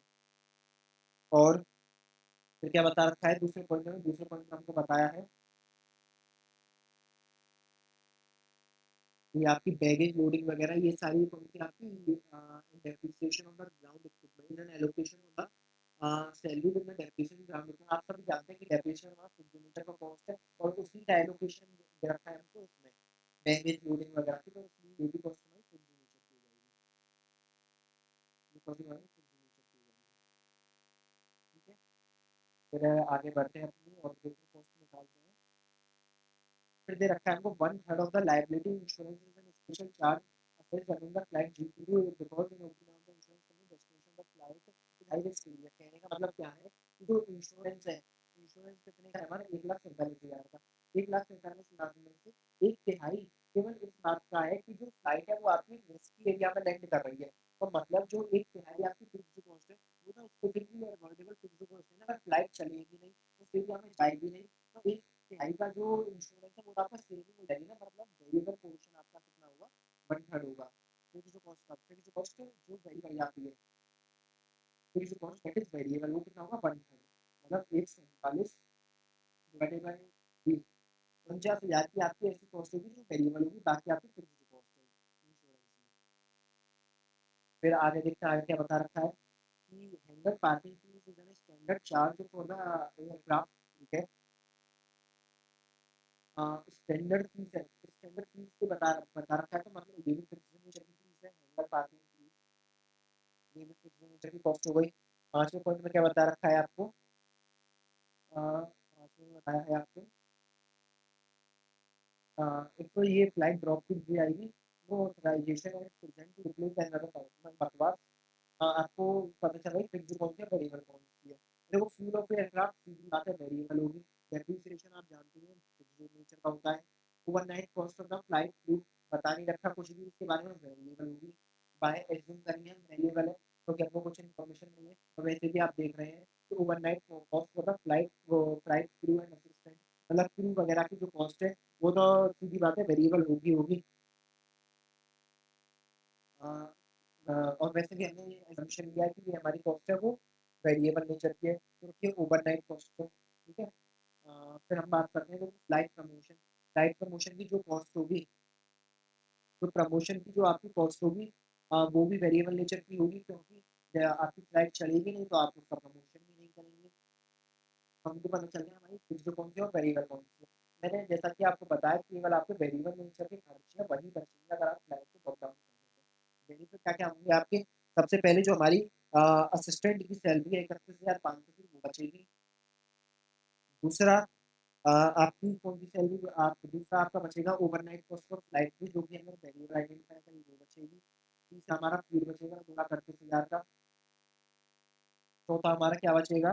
चौथा बचेगा हमारा वन थर्ड इंश्योरेंस है जो कि वेरिएबल है, वन थर्ड ऑफ 1,47,000 का। बस। और क्या बचेगा हमारा? और हमारा बचेगा इसमें फ्लाइट का प्रमोशन 28,000 का जो हमारा प्रमोशन है वो सेविंग हो जाएगी हमारी। अब निकालते हैं हमारा टोटल ओवरऑल लॉस या बेनिफिट कितना आता है। 31,500 12,38,000 प्लस 49,000 प्लस 28,000। तो जो हमारा बेनिफिट निकल के आता है वो कितना आएगा? बेनिफिट निकल के आता है हमारा 3,68,100 का। और जबकि हमारा जो लॉस है अगर हम फ्लाइट को ना चलाएं तो वो कितना है 5,88,000। जैसे मैं आप लोग 5,88,000 देन जो आपका ओवरऑल नुकसान है वो कितना होगा? 2,19,900 का। जो ओवरऑल नुकसान हो रहा है वो कितना हो रहा है आपका? 2,19,900 का। अब क्योंकि आपका कुछ मैं इसमें लेना भूल गया शायद एक सेकंड रुकिए जरा।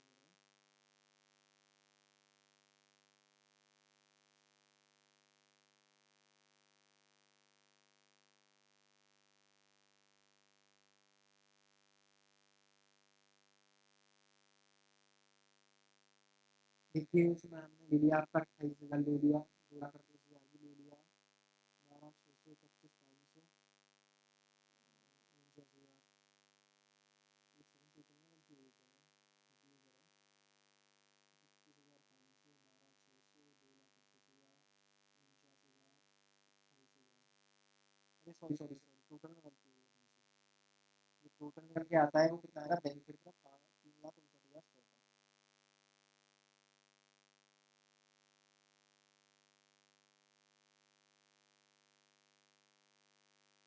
तो हमारा जो नेट लॉस आएगा अगर हम फ्लाइट को कंटिन्यू ना करें तो हमारा जो नेट लॉस निकल जाता है वो कितना है? 2,88,000 2,28,900 का।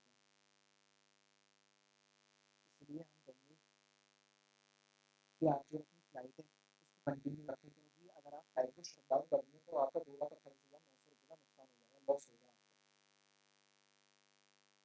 अगर आप अब इसलिए अब जो हमारी गोल्डन पैसिफिक एयरलाइंस लिमिटेड है उसको हम बताएंगे अगर आप अपनी फ्लाइट को डिसकंटिन्यू करते हैं तो आपका 2,28,900 का जो कंट्रीब्यूशन का लॉस है उसका नुकसान हो जाएगा आपको, इसलिए आप उस फ्लाइट को डिसकंटिन्यू ना करें। इन्होंने दिखा रखा है तो 1,58,100 का आपका नुकसान होगा, बल्कि इसकी जगह क्या हो रहा है हमारा जो आपका 2,28,900 का आपका फायदा हो रहा है अगर आप फ्लाइट को कंटिन्यू करते हैं। ये ऐसा इसलिए हो रहा है क्योंकि इन्होंने केवल इसमें आपकी फिक्स्ड कॉस्ट भी कंसिडर कर ली, जबकि फिक्स्ड कॉस्ट को आप उस फ्लाइट में कंटिन्यू करें चाहे ना करें फिक्स्ड कॉस्ट तो आपकी इनका होगी होगी। इसीलिए इसीलिए इन्होंने नुकसान निकाल लिया है आपका। देखो मैं आपको एक और तरीके से करवाता हूँ इस क्वेश्चन को। जैसे इन्होंने हमारा लॉस निकाला है 1,58,100 का, आप वेरिएशन कैलसी पे आप ऐड करते जाइए। देखो 1,58,100 को नेगेटिव में लीजिए फिर आप इसमें फिक्स्ड कॉस्ट आप अपनी ऐड करते जाइए। फिक्स्ड कॉस्ट जैसे 1,70,000 आपकी फ्यूल की थी, 63,000 आपकी बैगेज वगैरह की थी, दूसरा आपकी 49,000 इसकी थी डेप्रिसिएशन की, और ये आपकी लाइबिलिटी थी 2,000 का लाइबिलिटी का इंश्योरेंस जो कि फिक्स्ड नहीं चलता था वो भी उन्होंने लेस कर दिया। तो आप जब इसको कैलकुलेट करेंगे आप जितनी भी इसमें फिक्स्ड कॉस्ट है उसको ऐड बैक कर देंगे तो आपको निकल के आएगा आपका 2,21,900 का गेन हो रहा है ना कि लॉस हो रहा है आपको फ्लाइट को कंटिन्यू करने से।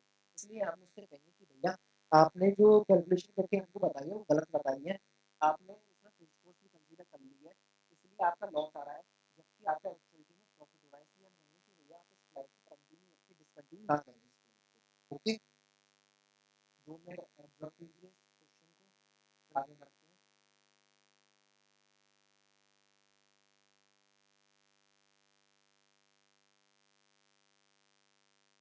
तो देखते हैं अपना इलस्ट्रेशन वो प्रैक्टिकल क्वेश्चन नंबर 9।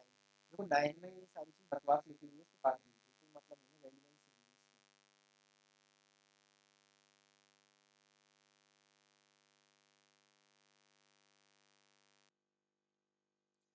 हाँ तो देखिए, मैं आपको प्रैक्टिकल क्वेश्चन नंबर जो 9 है वो करा रहा था आपका।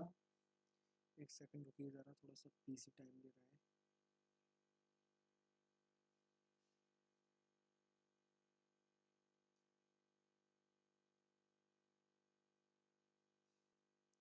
हाँ तो देखिए, मैं आपको प्रैक्टिकल क्वेश्चन नंबर 9 करा रहा था। 9 में देखो, सबसे बड़ी बात ये है about the Aditya Birla group. हमको जानना ही है, हमको क्या मतलब तुम्हारे ग्रुप के बारे में। हम सीधे देखते हैं कि क्वेश्चन पूछता क्या है अपने से। Calculate the relevant cost of the contract to AUS। You must present the answer in the schedule that the relevant. मतलब क्या पूछ रहा है, ये हमसे पूछ रहा है कि आपको एक रेलिवेंट कॉस्ट बतानी है जो एक कॉन्ट्रैक्ट के बारे में इसमें क्वेश्चन में डिस्क्राइब किया है, उस कॉन्ट्रैक्ट की आपको कॉस्ट बतानी है। देखिए, जैसा कि मैंने ये क्वेश्चन पढ़ ही रखा है, मैं बता रहा हूँ आपको जो जो इरेलीवेंट इन्फॉर्मेशन है। देखिए, ये बेकार की इन्फॉर्मेशन दे रखी है, काटिए इसको बेकार। तो अपना मेन क्वेश्चन है वो शुरू होता है इधर से। देखिए, today you got an email from the production manager. यहाँ से आपका क्वेश्चन स्टार्ट होता है। It has been inform that the 40 ton of the material would be required. ठीक है, ये मटेरियल रेगुलर इन यूज है। The current purchasing price is the 380 ton है। 5 टन इन इन्वेंट्री में पड़ा है, 350 की कॉस्ट है, रीसेल वैल्यू 2000। क्योंकि ये हमारा जो मटेरियल है, मैंने आपको बताया था, क्योंकि मटेरियल जो हमारा रेगुलर इन यूज है, मतलब जो हमारा फास्ट मूविंग इन्वेंट्री है, इसलिए हम इस 40 टन को किस रेट पे लेंगे, 40 टन को लेंगे हम 380 के रेट पे। 380 पर टन के रेट पे लेंगे, तो हमारी जो मटेरियल की कॉस्ट है वो कितनी आती है, 40 इंटू 380 जब आप करेंगे, देन जो मटेरियल की कॉस्ट आएगी वो आएगी हमारी 15,200 की। तो हमारी मटेरियल की कॉस्ट हो गई। दूसरा, फिर हमसे कॉन्ट्रैक्ट के बारे में बता रहा है, हमको क्या क्या चाहिए। Further with regards to the component that had been inform, 4,000 हमको कंपोनेंट चाहिएंगे जो कि हमारे बाहर से हम 15 रुपये में खरीद कर ला रहे हैं। और एक और ऑप्शन इसमें बताया, आप बाहर से ना परचेज करते हुए उन कंपोनेंट्स को खुद ही मैन्युफैक्चर करवा सकते हैं, खुद मैन्युफैक्चर कर सकती है ANZ, जो कि 8 रुपये पर यूनिट में आपको मैन्युफैक्चर करके वो प्रोवाइड करा देगी ANZ। ठीक है, अब जो ANZ है उसके पास कैपेसिटी है 2500 यूनिट प्रोड्यूस करने की without affecting that satisfy the customer. मतलब 2500 यूनिट तो वो प्रोड्यूस कर सकती है, उसको कोई भी दिक्कत नहीं है। लेकिन जो एक्स्ट्रा 1500 यूनिट्स हैं वो प्रोड्यूस करेगी, उसके लिए उसको अपने कंट्रीब्यूशन और नुकसान करना पड़ेगा। मतलब it has to forgo its external sale of 50,000 unit, जिससे उनका जो PV रेशियो 40% का है। मतलब बाकी की जो 1500 यूनिट्स बनाने से उसका जो 50,000 यूनिट्स का जो कंट्रीब्यूशन है उसका नुकसान हो जाएगा। अब फिर आगे क्या बात हो रही है, it is assumed that AUS limited would procure the entire requirement. या तो वो खुद एक्सटर्नली करेगी, मतलब या तो पूरा वो बाहर से परचेस करेगी 15 रुपये में, या वो परचेस करेगी पूरा ANZ लिमिटेड से 8 रुपये में। अब ट्रांसफर पॉलिसी क्या है आदित्य ग्रुप की, वो ट्रांसफर पॉलिसी इसमें ये बता रखा है। ट्रांसफर पॉलिसी में the unit selling price would be allowed to charge any opportunity cost on account of catering the internal demand by purchasing. मतलब कहने का ये है कि जो आदित्य बिरला ग्रुप की है वो एक पॉलिसी ये कहती है कि आप जो with in the department transfer करेंगे और आपका कोई भी कंट्रीब्यूशन का लॉस होता है तो वो लॉस भी आप रिकवर कर सकते हैं। मतलब जैसे 1500 यूनिट बनाने में उसका 50,000 इंटू 40%, मतलब 20,000 का कंट्रीब्यूशन का लॉस हो रहा है, तो आप 8 पर यूनिट तो चार्ज करेंगे ही करेंगे, प्लस 20,000 रुपये और चार्ज करेंगे AUS लिमिटेड से। ठीक है, तो इस हिसाब से अब हम देखते हैं कि जो AUS लिमिटेड है उसके लिए फ़ायदा किससे है, या तो 15 में बाय करने में, या तो उसके पास देखिए ऑप्शन क्या है, हमारी कितनी यूनिट चाहिए उसको। उसको चाहिए हमारी 4,000 कंपोनेंट्स। उसके पास दो ऑप्शन है, या तो 4,000 कंपोनेंट्स को वो 15,000 में परचेज करके लाए, या दूसरा ऑप्शन क्या है, वो 4,000 यूनिट्स को 8 रुपये में परचेज करे ANZ लिमिटेड से, प्लस जो उसकी अपॉर्चुनिटी कॉस्ट है 20,000 की, क्योंकि 50,000 इंटू 40%, 20,000 का कंट्रीब्यूशन का लॉस है, उसको और दे। तो इस हिसाब से जो उसकी कॉस्ट निकल के आती है 4,000 इंटू 15 जब हम करते हैं, 4,000 इंटू 15 यानी कि 60,000 आएगी इधर इस केस में। दूसरे केस में क्या आएगी आपकी, दूसरे केस में आएगी आपकी 52,000। तो भैया हम कहेंगे कि जो हमारी मिनिमम कॉस्ट है, मिनिमम कॉस्ट आ रही है हमारी ANZ से परचेज करने में, इसलिए हम कहेंगे कि आप ANZ से परचेज करिए 8 रुपये में, बाकी जो उसका 20,000 का कंट्रीब्यूशन का लॉस है उसको भी वो रिकवर कर ले। मतलब कहने का क्या है कि हम ANZ लिमिटेड से एंटायर अपना जो 4,000 कंपोनेंट है उसको परचेज करेंगे। तो इस हिसाब से जो कंपोनेंट की कॉस्ट आती है वो कितनी आती है, वो आती है 52,000 रुपये। फिर आगे चलते हैं, आगे क्या बता रहा है क्वेश्चन। आगे क्वेश्चन हमको बताता है कि it has been informed that 2000 घंटे हमको कितने चाहिए, लेबर के चाहिएंगे, और जो लेबर हमको रिक्वायर्ड है वो है the labour is currently paid 5 per hour, मतलब 5 पर रुपये उसको हम पे करेंगे। Skilled labour is short in supply, ठीक है, can't be increase significantly in short term, the labour presently engage in the demand for product G while require the 4 hours of the skilled labour, the contribution of the labour, मतलब कहने का क्या है कि इनको 2000 घंटे स्किल्ड लेबर आवर्स के चाहिएंगे, जो स्किल्ड लेबर आवर्स को ये पेमेंट करेंगे 5 रुपये का करेंगे। बट हमने अभी देखा जो कंपनी की पॉलिसी है वो क्या कहती है आदित्य ग्रुप की, कि अगर आप with in the department transfer ले रहे हैं तो आपको जो कंट्रीब्यूशन का लॉस है उसको भी देना पड़ेगा। तो इस केस में आपको 2000 इंटू 5 तो लगेगा ही लगेगा, मतलब जो आप लेबर को पेमेंट करेंगे वो कितना करेंगे, 2000 घंटे के लिए 5 रुपए के हिसाब से तो पेमेंट करेंगे ही करेंगे, प्लस में जो उनसे लॉस हो रहा है, लॉस का मतलब क्या है, लॉस का मतलब ये है कि जो आपने स्किल्ड लेबर थी वो कहीं और से उठाई थी जहाँ से उनको कंट्रीब्यूशन मिल रहा था 24 रुपये का, मतलब वो प्रोडक्ट जी को बनाने में लगे हुए थे जिससे उनको 24 रुपये का कंट्रीब्यूशन आ रहा था। तो मतलब पर आवर कंट्रीब्यूशन कितना हो रहा है, 24 डिवाइडेड बाय 4 अगर हम करते हैं तो पर आवर 6 रुपये का कंट्रीब्यूशन मिल रहा था हमको, एक लेबर आवर से 6 रुपये का कंट्रीब्यूशन मिल रहा था, तो वो 6 रुपये का कंट्रीब्यूशन तो वो भी तो हमारा नुकसान हो गया। इसलिए हम कहेंगे 5 प्लस 6 रुपये, ये मतलब कि 2000 इंटू 11 रुपये आपकी जो कॉस्ट होगी लेबर की। 11 कैसे हुई, 11 ऐसे हुई, 5 रुपये तो आपको पे करने ही करने, प्लस 6 रुपये हमारी अपॉर्चुनिटी कॉस्ट है, क्योंकि हमारा 1 घंटे का 6 रुपये का कंट्रीब्यूशन का लॉस हो रहा है, तो इस हिसाब से जो लेबर की कॉस्ट आती है वो आती है 22,000 रुपये। फिर आगे देखते हैं आगे क्या बता रहा है, क्वेश्चन बता रहा है कि स्पेशल कॉन्ट्रैक्ट के लिए 15,000 की मशीन या तो आप हायर कर लो या फिर 50,000 की उसको बॉट कर लो, मतलब इसमें भी हमको 2 ऑप्शन बता रहा है, या तो आप 15,000 की खरीद लो या फिर वो 15,000 की हायर पे ले लो, मतलब रेंट पे ले लो, या फिर 50,000 की खरीद लो। अगर आप उस मशीन को खरीदते हो तो 30,000 की वो आपकी बिक जाएगी, मतलब पहले ऑप्शन में क्या है, या तो हम उसको 15,000 दे दें, 15 की में हमारा काम चल रहा है। दूसरा ऑप्शन क्या है, 50,000 की खरीदते हैं 30 की बेच दें, तो इस हिसाब से हमको 20,000 की कॉस्ट आएगी। 50 माइनस 30, तीसरा ऑप्शन क्या है, alternatively it could be modified at the 5,000, मतलब जो आपने 50,000 वाली मशीन खरीदी है वो उसमें 5,000 रुपये और लगा के, मतलब टोटल हमको कितने की पड़ेगी, 55,000 की पड़ेगी। 55,000 रुपये लगा के कितने की बिक जाएगी वो, can be use for the another essential machine which could be cost 45,000, मतलब 5,000 रुपये और लगा के वो कोई दूसरी मशीन की जगह काम कर जाएगी जो कि 45,000 की कॉस्ट है। तो इस हिसाब से जो कॉस्ट लगेगी वो होगी 10,000। तो तीनों में से जो मिनिमम कॉस्ट है वो हम अपनी कंसिडर करेंगे, तो तीनों में से जो मिनिमम कॉस्ट आती है वो आती है हमारी 10,000। तो जो मशीन की स्पेशल मशीन की कॉस्ट आएगी वो 10,000 रुपये हम कंसिडर करेंगे, स्पेशल मशीन की कॉस्ट। ऑपरेटिंग कॉस्ट बता रखी है मशीनरी की, मशीन की या हायर करे या फिर बाय करे वो 12,000 है, 12,000 उसकी ऑपरेटिंग कॉस्ट होगी, मतलब जो मशीन की कॉस्ट होगी वो कितनी हो जाएगी, 22,000 रुपये। 12,000 उसकी ऑपरेटिंग कॉस्ट, 10,000 रुपये हमने अपने अल्टरनेटिव से निकाला, ठीक है, मशीन की 22,000 कॉस्ट हो गई। तो contract would be supervised by the existing manager who would be paid the annual salary of 50,000 की उसको सैलरी देनी पड़ेगी हमको, has a sufficient salary to the supervision the manager would receive. अब देखो इसमें एक पॉइंट है, इसमें एक क्लिक है, क्लिक क्या है देखिए, जो कॉन्ट्रैक्ट है वो सुपरवाइज किया जाएगा एक एग्जिस्टिंग मैनेजर के द्वारा, मतलब जो मैनेजर हमारा पहले से ही लग रहा था। अब क्योंकि जो मैनेजर पहले से ही लग रहा है, वेदर हम कॉन्ट्रैक्ट को एक्सेप्ट करें या रिजेक्ट करें, तो मैनेजर को तो सैलरी पे होगी ही होगी, इसलिए जो ये सैलरी है ये हमारी फिक्स्ड कॉस्ट है एक तरीके से, और ये इररेलेवेंट कॉस्ट है, इसलिए हम इस कॉस्ट को कंसीडर नहीं करेंगे। तो जो और क्या दे रखा है इसमें, मैनेजर को हम 5,000 का वो एडिशनल बेनिफिट देंगे फॉर द एडिशनल वर्क। अब ये 5,000 का जो बोनस है इसको हम कंसीडर करेंगे, इसको हम इसलिए कंसीडर करेंगे क्योंकि आप सभी देखेंगे, एक सेकंड रुकिए जरा,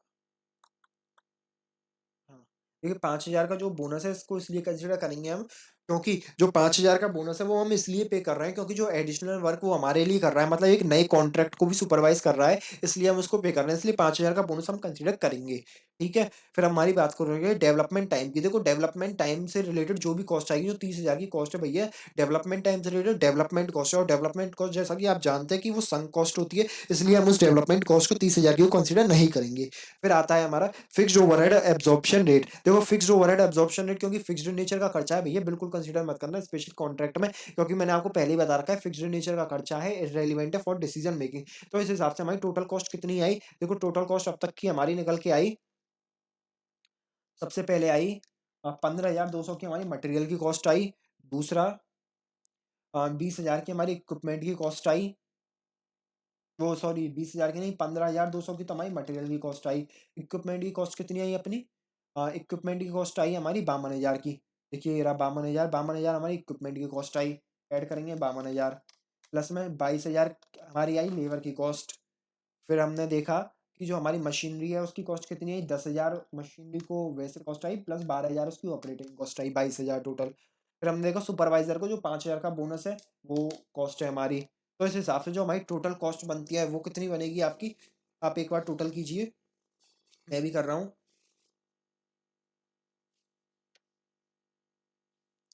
तो हमारी टोटल कॉस्ट इस हिसाब से बनती है, वो बनती है 1,16,200 की, 1,16,200। देखिए यही सारे आपके आंसर में भी दे रखा है, यही सारी चीज़ें लिखी हुई हैं, बस कुछ फॉर्मल लैंग्वेज में लिखी हुई हैं, देख सकते हैं आप सभी। थोड़ा सा रेस्पॉन्ड टाइम दीजिए पीडीएफ को लोड होने में। देखिए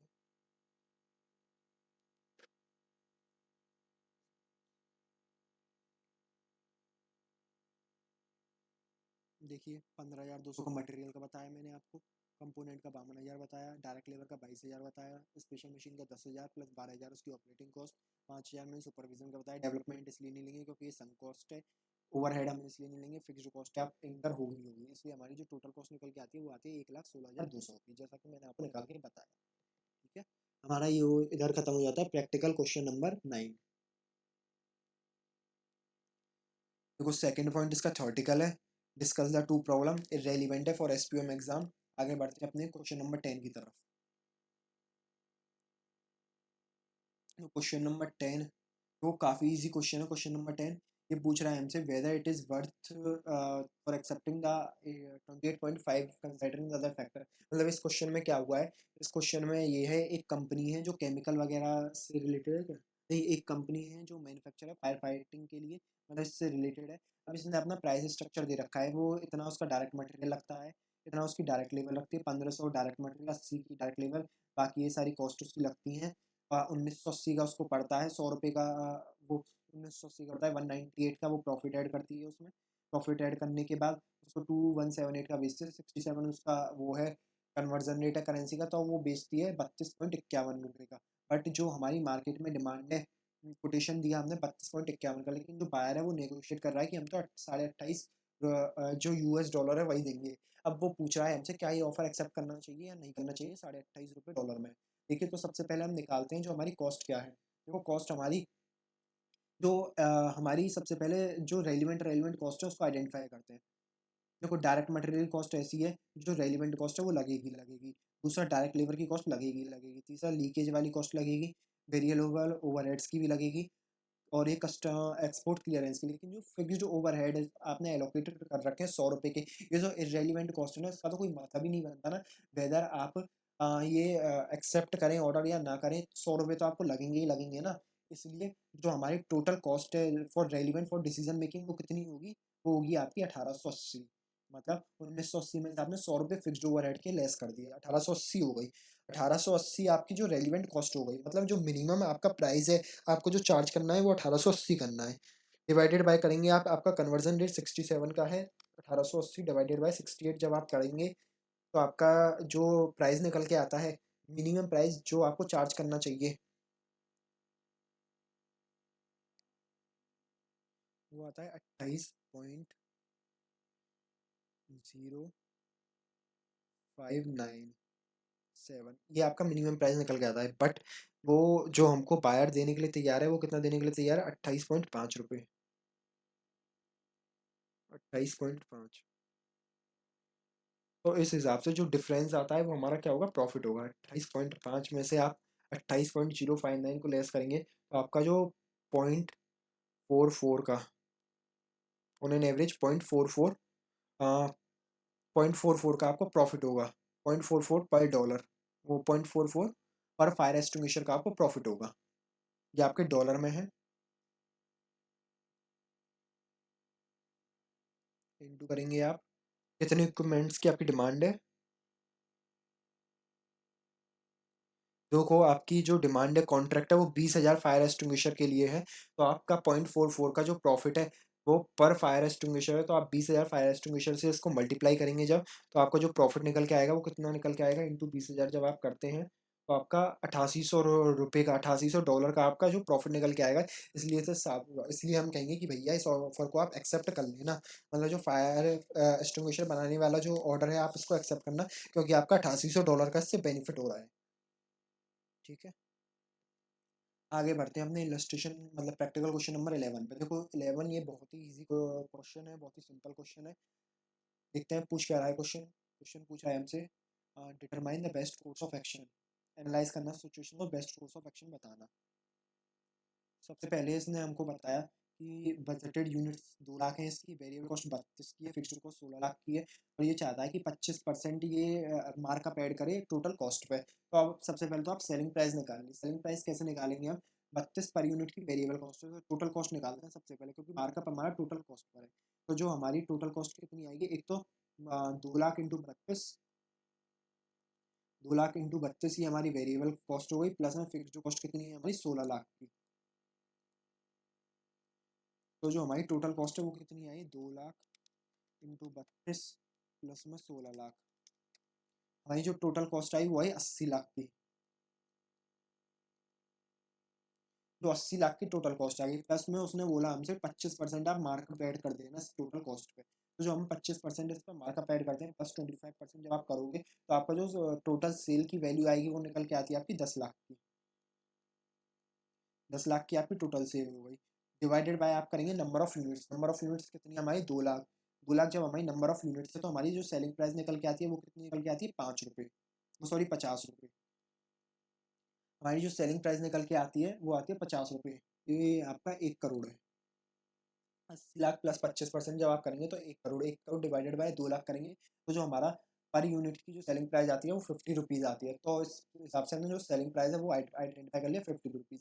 अब ये कह रहा है इन सारी सिचुएशन को भी एनालाइज करो और इसमें बताओ सबसे ज़्यादा प्रॉफिट किस कंडीशन में आएगा। देखो इस क्वेश्चन को आपको मैं बताता हूँ आपके मॉड्यूल से ही, क्योंकि मॉड्यूल में इसका बहुत ही अच्छे से एक्सप्लेनेशन दे रखा है।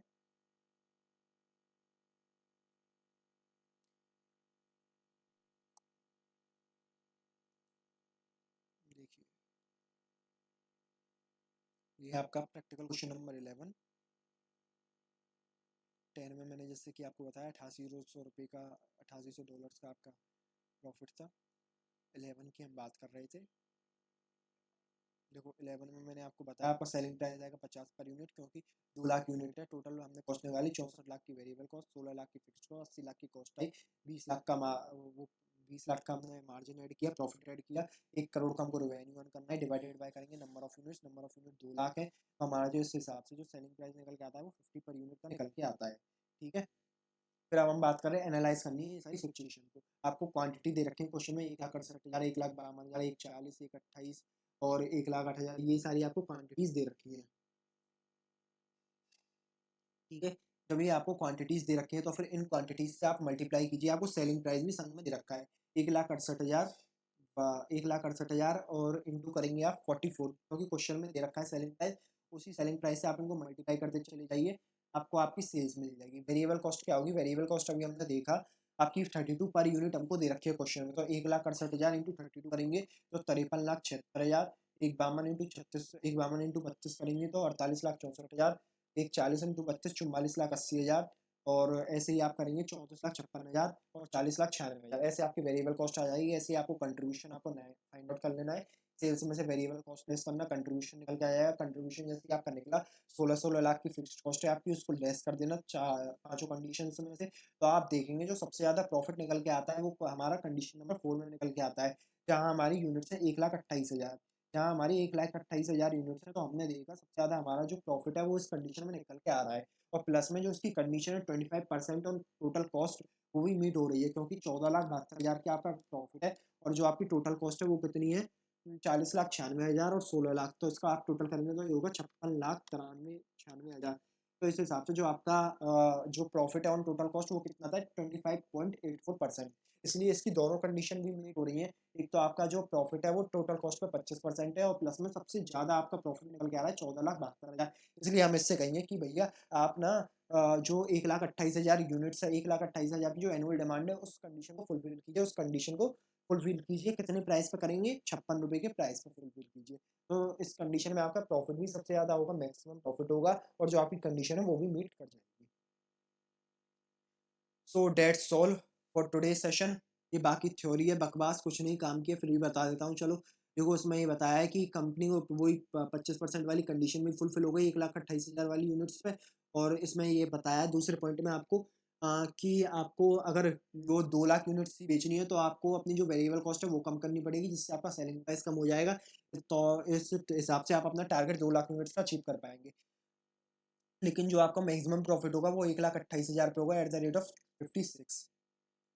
सो that's all for today session. आशा करता हूँ आप सभी को लेक्चर्स पसंद आ रहे होंगे, समझ में आ रहे होंगे।